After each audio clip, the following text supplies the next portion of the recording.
প্রশ্নটা হচ্ছে 18 ক্যারেটের 20 গ্রাম ওজনের সোনার গহনায় সোনা ও খাদের অনুপাত 3:1 হলে ওই গহনায় সোনা ও খাদের পরিমাণ নির্ণয় করো। তাহলে দেখো এই যে 18 ক্যারেট এটা হচ্ছে সোনার একটা ধরন, এটা দিয়ে বিষয় না। এই 18, 21, 22, 24 এই ক্যারেট এটা হচ্ছে যে জাত।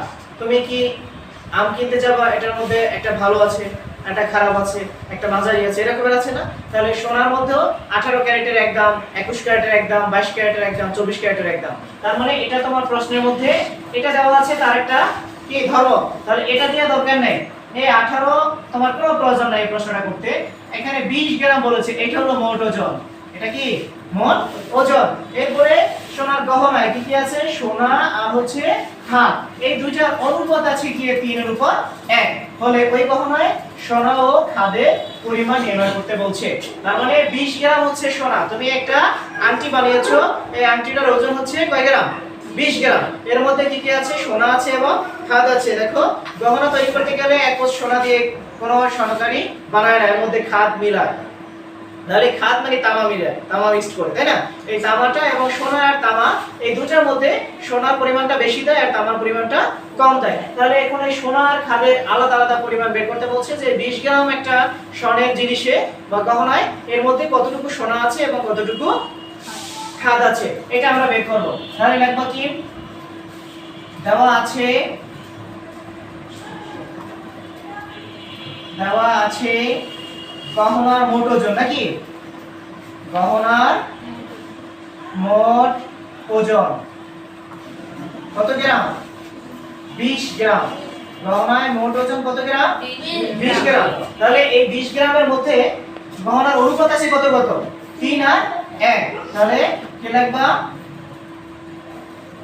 গহনার অনুপাত আছে কত? 3:1। এবার অনুপাতের যোগফল করো। তাহলে অনুপাতের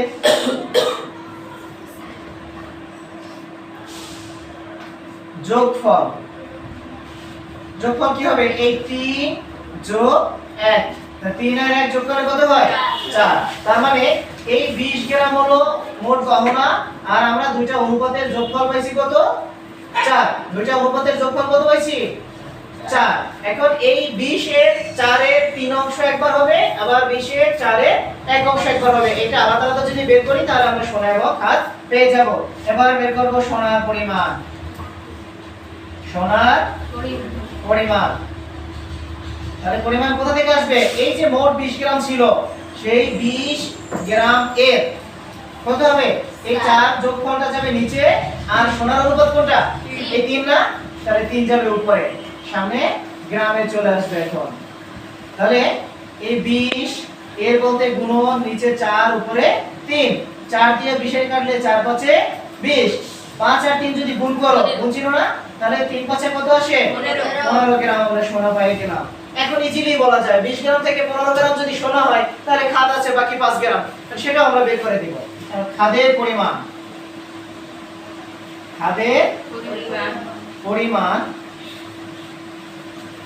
আবার ওই একই সিস্টেমে 20 এর 4 এ 1 হবে, কারণ খাদের অনুপাত ছিল কত? 1। এই 20 গুণন 4 এ 1, তাহলে 4 দিয়ে 20 এর কাটলে হয় 5। এবার 5 আর 1 যদি গুণ করি 5 এর কে কত? 5 গ্রাম। তাহলে সোনার পরিমাণ আসলো 15 গ্রাম আর খাদের পরিমাণ আসলো 5 গ্রাম। আমরা এই 20 গ্রাম ওজনের যে সোনা এবং খাদের গহনাটা ছিল, এই গহনার মধ্যে সোনা এবং খাদের পরিমাণ নির্ণয় করতে বলছে। তাহলে সোনা এবং খাদের পরিমাণ পাইলাম কত কত? 15 গ্রাম ও 5 গ্রাম। ওকে।